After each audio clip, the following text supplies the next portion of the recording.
The Byakugan eyes used to be these intimidating and powerful eyes in the Naruto series, but later on they kind of become useless. And then when Kishimoto realizes that the Byakugans aren't even respected anymore, he tries to retcon things and make them more important, but it doesn't really work. So let's take a look at what happened to the Byakugan throughout the Naruto series. It was introduced in the Chunin exams, and Kakashi, whenever he was talking about it during the Neji vs Hinata fight, was saying that, wow, the Byakugan is a crazy eye, it's extremely powerful, the Hyuga Clan is one of the most powerful clans in the village, and they are super talented, and Neji felt like he was a big deal, even though he eventually loses to Naruto in the finals of the Chunin exams. But one of the things Kakashi mentions when he is explaining about the Byakugan is that the Sharingan is a dojutsu derived from the Byakugan. This isn't true. It was retconned to be something else, and obviously the Sharingan becomes a much more relevant and powerful eye than the Byakugan ever was, and to be fair, the Sharingan was already more powerful in part 1 anyways. But you can take Kakashi's statement here that the Sharingan is derived from the Byakugan as something that people don't really know too much about, and they're only legends that people kinda believe but are not correct, just like in the real world.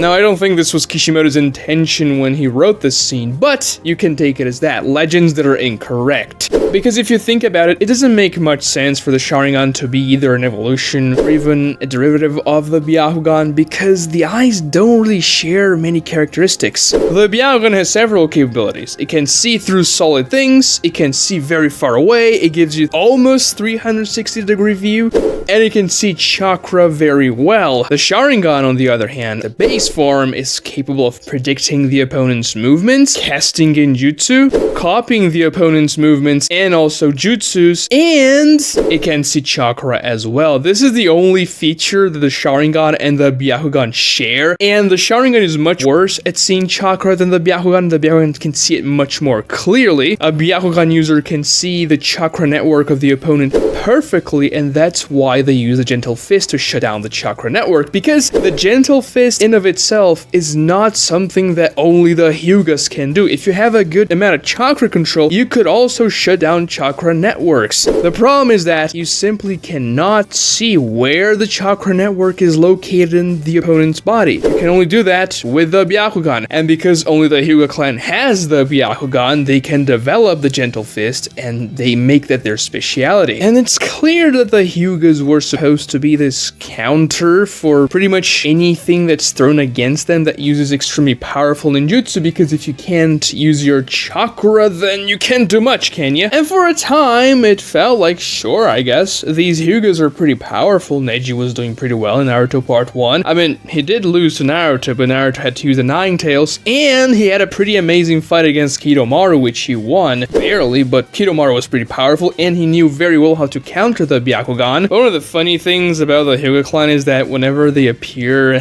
they say, oh, we are the strongest clan of the Leaf Village, the strongest in the Leaf, the Hyugas. And, I mean, come on, guys, this isn't the case. You're weaker than the Aburame clan, and you're just saying this because you have dojutsu, I suppose? I don't know, maybe they thought they were the strongest now because the entire Uchiha clan was slaughtered by Itachi, and so they don't have competition anymore in terms of the ocular prowess. But still, it's really funny in the war arc, for example, when they're fighting against the Ten Tails, and the Hyugas show up, and Hiyashi's like, oh, we are the Hyugas, the strongest in the Leaf, and then a few moments later, Neji dies to a twig. Neji, who's supposed to be the great genius of the Hyuga clan, the one who inherited the most powerful Byakugan KK Genkai. But this quote-unquote joke aspect of the Hyuga clan only starts in Naruto Shippuden, because back in Naruto Part 1, we respected the Hyuga clan and the Byakugan. So what changed? Why does it not feel as powerful anymore in Naruto Shippuden? Well, more aspects of the Naruto universe were introduced in Naruto Shippuden, including aspects that elevated the amount of power the characters could achieve. And the Byakugan was simply not that powerful. I mean, in theory, you could write a Hyuga character that is extremely fast, like as fast as Minato or something like that. And that would make a Hyuga extremely powerful because he would have the Byakugan and still be very fast, but it's not because the Byakugan is just something that the character has other than the Byakugan that's going to make him extremely powerful. Many people will say that the Byakugan got sidelined because of the Sharingan and because the Uchihas were much more the focus in Naruto Shippuden. And that is kind of true, and thank God, because the Uchihas are so much cooler, more interesting. The Sharingan looks so much better. It's more interesting. The abilities of the Sharingan are better. The eye itself just looks more aesthetic. So yeah, thank God the Uchihas are more important than the Hyugas. But people really neglect a couple of things when they say, oh, it starts in Naruto Shippuden, the Sharingan just becomes the norm and the Byakugan is forgotten. That's not necessarily the case. First of all, Kishimoto had it very clear from the beginning that the Sharingan was going to be an important part of the universe, much more important than the Byakugan, because Kakashi literally uses the Sharingan for the first time in the very beginning of the first arc of the series, and Sasuke awakens the Sharingan in that arc as well, the Land of Waves. We find out in that arc that Kakashi is known worldwide for that very eye. It makes him so powerful, he becomes this famous and powerful ninja. And because Sasuke is an Uchiha as well, yeah, it's going to be a powerful eye and very relevant. Also, we already get snippets from Itachi in the Land of Waves, and obviously Itachi is supposed to be a character that's way above any Hyugas that we ever know because he was able to massacre the entire Uchiha clan, which is known as one of the most powerful clans in the world. And then after the Chunin exams, the arc where the Byakugan was introduced, like a few chapters after the Chunin exams, Itachi arrives to the Leaf Village and starts to use the more OP abilities of the Mangekyo Sharingan, Tsukuyomi and Amaterasu. And yeah, the Sharingan becomes so much more powerful than the Byakugan because of its evolution. I mean, a base 3 Tomoe Sharingan is much stronger than any Byakugan already. Sure, the Byakugan has different functionalities. It can work extremely well as a scouting jutsu. It can help you decipher chakra signatures and things that Sharingan is not as good at. But overall, a 3 Tomoe Sharingan just eclipses a Byakugan in terms of power. We see how much stronger Sasuke got in the Valley of the End when he awakened the 3rd Tomoe. And regardless, the Sharingan was always supposed to be more powerful than the Byakugan, so much so that we see the OPMS abilities in Naruto Part 1 already. And when people say that the Sharingan got too powerful, they're mostly referring to the MS abilities. And naturally, we get to see many more of those in Naruto Shippuden because of the nature of the story. The characters are progressing, the main characters are fighting against more powerful opponents, so they're going to get access to more powerful jutsus. The Susanoo is something that a lot of people complain about, saying that, oh, this great humanoid creature is just too much. It makes no sense that the eye that used to predict movements and copy jutsu is able to produce this massive chakra avatar. But in universe, the Susanoo is something extremely rare. It's just not as rare for us because we follow the most powerful Uchiha characters of all time as we are watching the series. But yeah, I kinda get the point here. The Sharingan is extremely powerful and relevant in Naruto Shippuden. And what does the Byakugan do? Well, Neji does some scouting during the Kazekage rescue arc. Hinata also does some scouting and chakra reading in the Itachi Pursuit mission. And I guess she gets stomped by Pain in the Pain arc. If you don't know this, in the manga, the Hinata versus Pain fight lasts for a couple of panels. It's not even a whole page. She just gets one-shotted. They extended that fight quite substantially in the anime. And I mean, Ao uses a Byakugan to see that Danzo is using Koto Matsukami, so I guess there's even an example in Naruto Shippuden of a Byakugan countering a Mangekyo Sharingan, but that makes sense. I mean, it was kind of convenient that the guy that saw Shisui's eye back in the day so happens to be in the meeting, but that's fine. I mean, Kishimoto needed somebody to find out that Danzo was trying to manipulate the alliance. And in the work,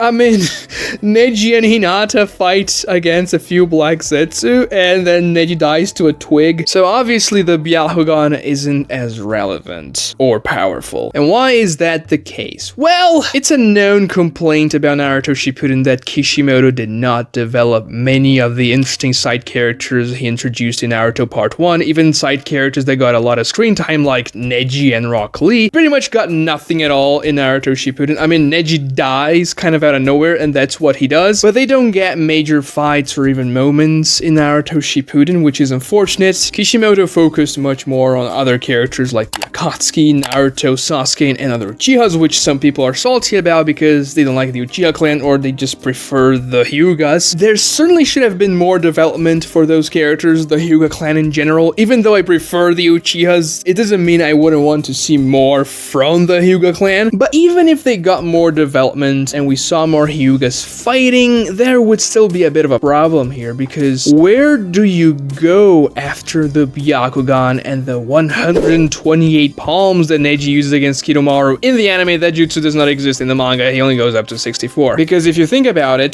the Byakugan, unlike the Sharingan, has no evolution. Put a pin on that. I know the Tenseigan exists, but I'm going to talk about that later. As far as the manga is concerned, the Byakugan has no evolution. So, are you going to make Neji do a 1024 palm jutsu or something like that? Keep on multiplying by 2 until he runs out of numbers to throw punches / gentle fist attacks? No, you'd have to come up with a few more creative things for Neji to do. Yes, Kishimoto does come up with the air palm blasts, which is like the first long-range ability from the Hyuga Clan that we see, and that's fine, but that's pretty much it. And then Hinata uses the lion fists to fight pain, and that's just another type of gentle fist. I mean, mechanically speaking, there is no difference between a regular gentle fist and those lion fists because she's just throwing gentle fist punches. Now, one answer would be to give the Byakugan an evolution and just give it more powers like a Mangekyo Sharingan, and a lot of people wanted that to be the case. Doing my rereading Naruto series, a lot of people talk about, oh my god, is the Byakugan gonna have an evolution like the Sharingan? Oh my god, the Sharingan, well, it has the Mangekyo, so there should be something like a Mangekyo Byakugan. But no, that wouldn't work. Copying the mechanics of the Mangekyo Sharingan, even if you do something a little bit different for the Byakugan, would just feel cheap. If everything has an evolution, then nothing really has an evolution. It would be much more interesting if the Hyugas had to come up with other ways to use their eyes, taking what they have with the power of the Byakugan and just implementing it into other different jutsus. Like, think about this for a second. There is no majorly famous Hyuga ninja, is there? Someone legendary like Madara, like Hashirama, or even like the legendary Sanin. People that are recognized in universe for their power. Someone even like Kakashi in Naruto Part 1. The Hyugas are like, oh, they're a famous clan. They have a Keiki Genkai, they have a Dojutsu, the Byakugan, but nobody really calls someone like, oh my god, that Hyuga guy, he's legendary for his achievements. That's very interesting, and it makes sense, because the Byakugan, yes, it is a very useful dojutsu. It can make for great scouting, it can give you an advantage during fights when you can read chakra, and also allow you to use the gentle fist on your opponents, but it doesn't go too much beyond that. So the ninjas from the Hyuga Clan are going to have an advantage earlier in their careers because of the Byakugan, but their ceiling is going to be much lower as well, especially when you consider somebody talented from the Uchiha clan, or the Senju clan, or somebody else that inherits a more powerful Keiki Genkai. The Byakugan is a good low to mid-tier jutsu, but once you go beyond that, it's just something that's there. Like, sure, it gives you 360-degree view, but when a character gets powerful enough, his sensorial capabilities are gonna pretty much let him know whenever there's somebody around you. Seeing through objects, I mean, I guess it could serve a few purposes, but in a major top-tier fight in the Narutoverse, I don't see it being extremely useful. And seeing chakra, I mean, sure, it can give you an advantage here and there, but it's not gonna be something like a 3-Tomoe Sharingan, for example, that lets you read the opponent's movements with perfection and counter them appropriately. And we're not even talking about the Mangekyo here, obviously, but it would be much more interesting to see an evolution of the Hyuga clan. They seem to be very much stuck in time and only really practicing their old jutsu, the gentle fist, the rotations, and the air palms, but that only takes them so far. Sure, they can become pretty decent jonins from the Leaf Village, but they cannot become legendary. Imagine if a powerful Hyuga branches out and learns more stuff, applying the Byakugan when useful and enhancing other jutsus that are not gentle fist related with the Byakugan. You don't need to give the Byakugan an evolution. The Hyuga clan and the Byakugan could have been different, still relevant, but different from the Sharingan. But then Neji dies, nothing really is done with the Byakugan, the Hyugas are a joke, and then it feels like Kishimoto remembered some stuff that he planned with the Byakugan when Kakashi said that the Sharingan was a derivative of the Byakugan, and he was like, oh, I know what I'm gonna do. I'm going to introduce an alien chick into the story, and she's gonna have a Byakugan. I mean, we all know that Kaguya's introduction and the retcon that was done with Black Zetsu there was the worst thing ever written in fiction, but if you're writing an alien goddess of the multiverse that's coming down to Earth and going to destroy everything with her new plan to transform transformed humanity into white Zetsus. I think there are a few better options to give her dojutsu than a Byakugan. Sure, she has a Reina Sharingan. That's what's giving her the power. This lady can swap through dimensions. She can summon massive Gudo-damas. She has attacks that disintegrate you upon touching. And she has a Byakugan, which lets her see a chakra network. It feels extremely out of place. Really? The Byakugan? Is it this godlike power? Meanwhile, the Reina Sharingan is able to summon several meteors upon a single weave of the hand sign. I mean, I'm guessing here because the Rinnegan can do that, so the Reina Sharingan on Kaguya's forehead should do that as well. I mean, we don't know, but what would you take? Would you take a pair of Byakugan or a pair of Rinnegan? I mean, I think the answer is quite clear, right? Kaguya has two children, the Sage of Six Paths, who inherits the stamina and the Reina Sharingan slash Rinnegan portions of Kaguya, and then you get Hamura, who inherits the Byakugan. I mean, talk about getting the short end of the stick here, because Hagoromo inherits the most powerful aspects of Kaguya, and Hamura gets the Byakugan. And then he's like, oh man,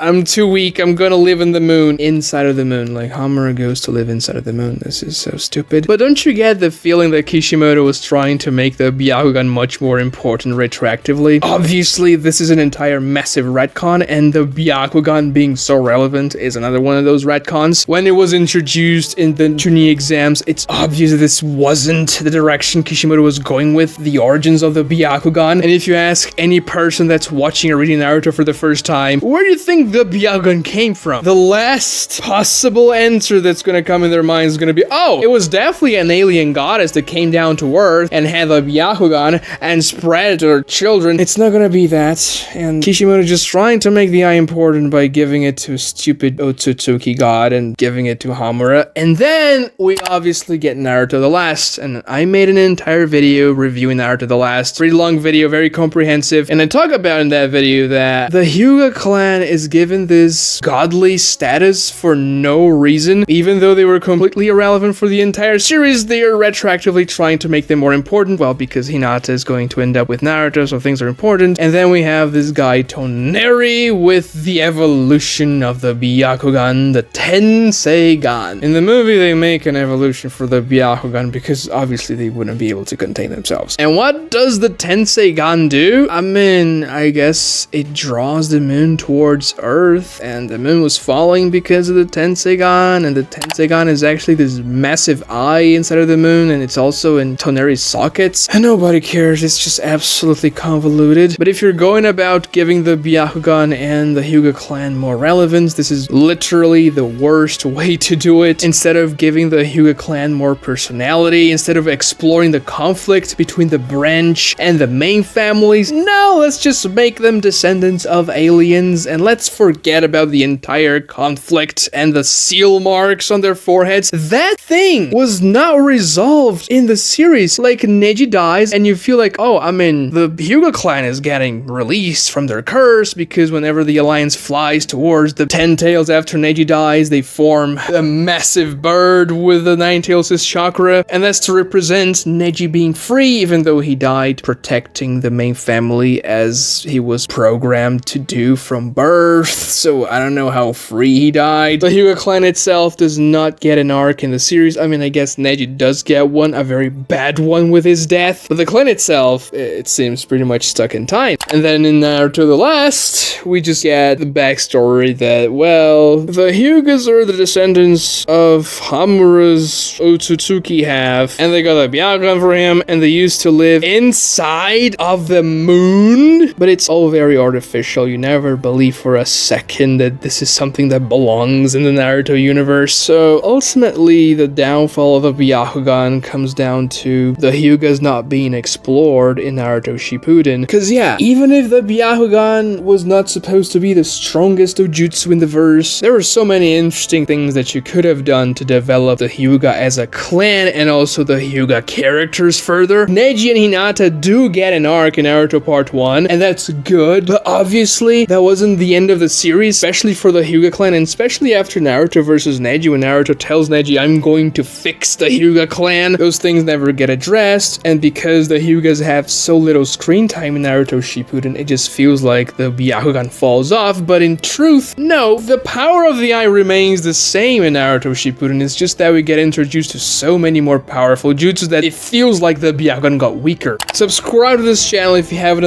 already, and watch this other cool Naruto video right here. Like this video as well to help me with the YouTube algorithm. Comment what you think about the Byakugan and how it was handled during the series, and thank you so much for watching.